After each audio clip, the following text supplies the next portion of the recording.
my name is Kimberly and welcome back to my channel. Today we are going to be going over some books that I recommend to my clients. I also teach the mandatory parent education class here in our amazing office in Memphis, Tennessee. We have another location that we teach at in Jackson. Maybe we'll film there sometime, but today we are talking about book reviews for children ages 5 to 11. The first book we have is called I Have Two Homes, and it is written by Marian, Smet, and Ninki Toloma.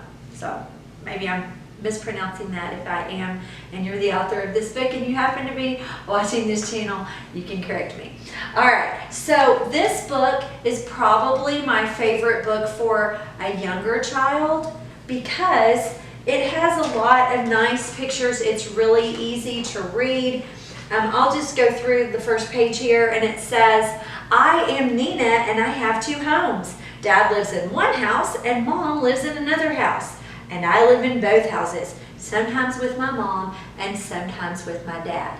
What I like about this book is there's a lot of positivity in it. It talks about, kind of more toward the end of the book, that they get to talk to their parents every day on the phone. It has a little bit of the sadness of divorce in it without being overwhelming. It mentions that when Nina is with her mom, she misses her dad, and when she's with her dad, she misses her mom. But it also says that when she goes and does fun activities like going swimming and celebrating things, that both of her parents are there. And a huge emphasis on the book, and you'll see that in the last page, a huge emphasis in the book is on the fact that they both really love their daughter, and that that's never going to change, and that divorce is not her fault. So this is a good book that it's a good read aloud book for a younger child, 5 to 11. An older child could definitely go through this book. It's not filled with legal terms and definitions. It's not in a question and answer format like some of the other books that we're going to go through today. So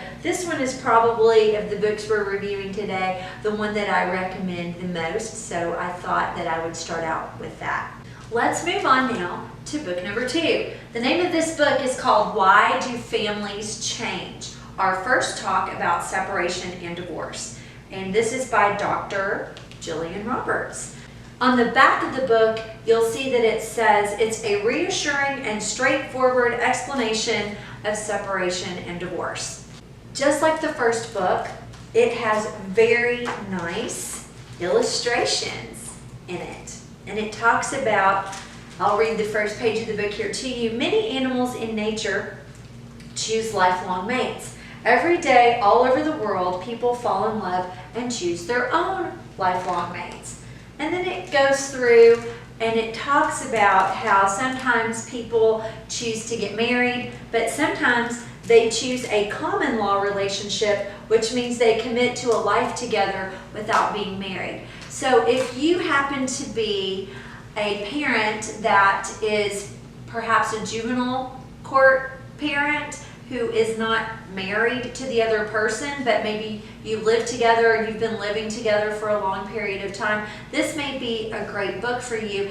If you're getting divorced, it could be something that may be confusing to a younger child because it does have this whole explanation in there about common law marriage, and it talks about divorce and not being a family anymore, kind of from two perspectives throughout the books. So you definitely want to check that out before you look at this book for your child.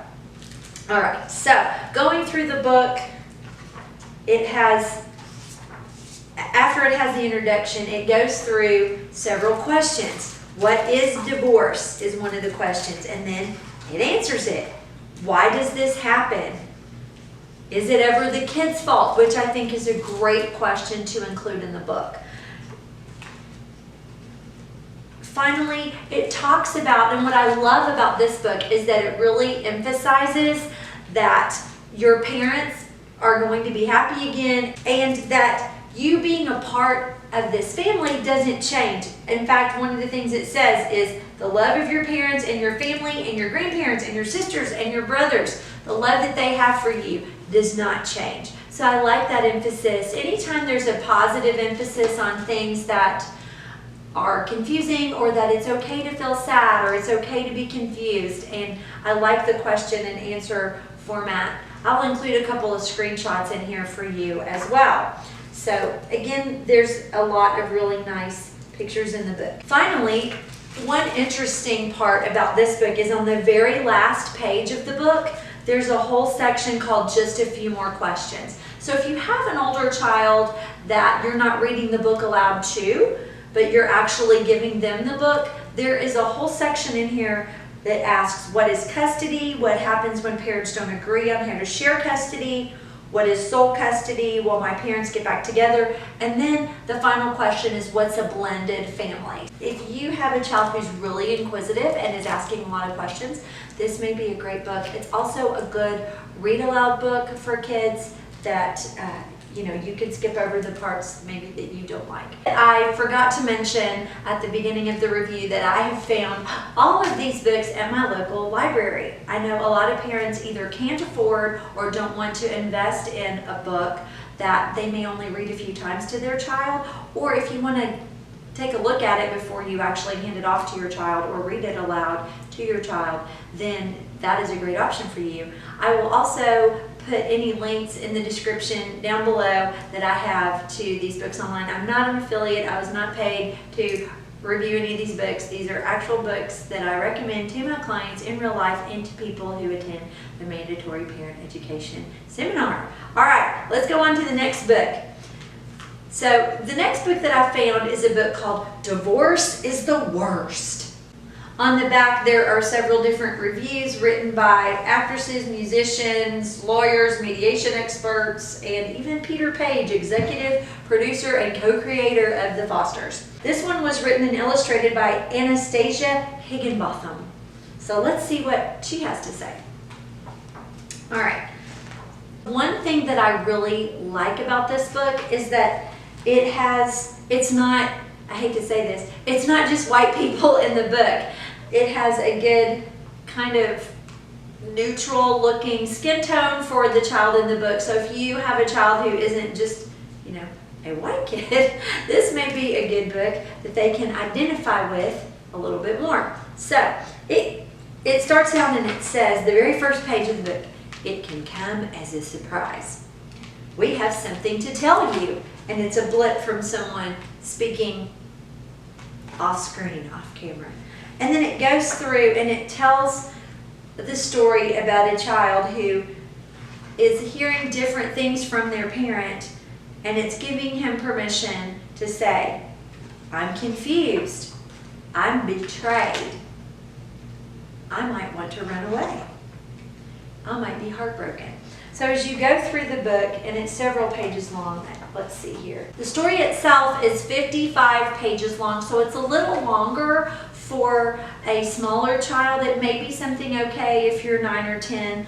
One of the things that makes me, or could make you uncomfortable that I wanted to make you aware of, was there's a part in the book that says, contrary to the title of this book, meeting a parent's friend is worse than the worst, making it the absolute worst, even if the friend turns out to be nice, sort of, later on. And then it shows the child kind of screaming, ah, and running away. So that's just something that I wanted to make you aware of. All of us who are going through a divorce process don't necessarily have someone else in your life that you are introducing your children to, and that may not be something that you want to bring up with your child at this point in time, if it's not something that's going on in your child's life. So I just wanted to make you aware that that was in there. It does talk about how divorce can feel like being pulled in two directions at once. So it has a lot of talk in here about feelings and how it's okay to have those feelings. So let's move on to the very end of the book. There's a whole activities section, which I think is almost better than the story in the book. It gives you some activities that says things like, on days when your worries want to show, wear them like flags with pride. And when you want help to let your fear, worry, or heartbreak float away, tell someone you trust. So I thought that's really nice. The illustrations in here are definitely unique and they're different than kind of the cartoon bubble type illustrations that you would normally see. As far as the books reviewed today, it's probably my least favorite. All right, I want to talk about one last kind of bonus book, and I'm not going to dwell on it very much.